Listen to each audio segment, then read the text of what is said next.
In Adobe Photoshop, Firefly enables amazing ways to make you more productive as a creative.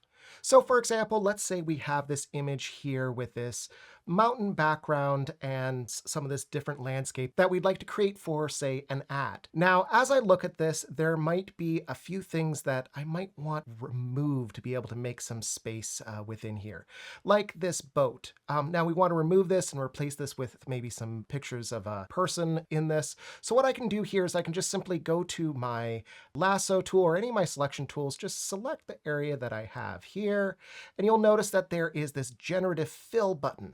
Now, this is using Firefly, and when I click on that, I can choose to put in a prompt, or if I just click on Generate, this is going to use the power of generative AI to understand the context of the rest of the image and remove the boat from the picture here. So what we'll see then is it removes the boat from the picture, but notice that it also understands the reflection still in the image to easily make it easy for us to be able to use this here. Now, it also gives us a few different options for us to choose from to find the right one. And also, if you look inside of the Layers panel, you'll see that our actual Generative Fill created a new layer, so it's non-destructive, and we are always able to come back to our original image there.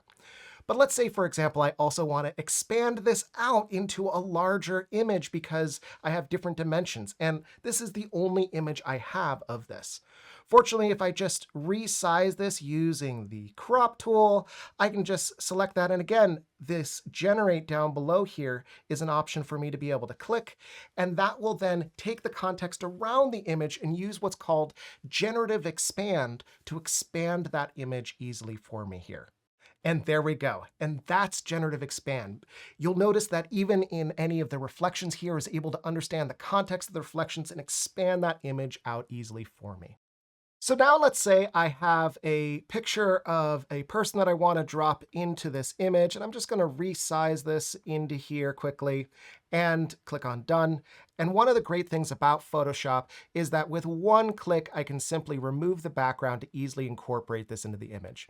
But as I look at this, I realize that her outfit isn't quite meshing with the rest of the image, which is more centered around maybe hiking and fitness. So again, I can use my selection tools to just select the area of where I have her clothing here.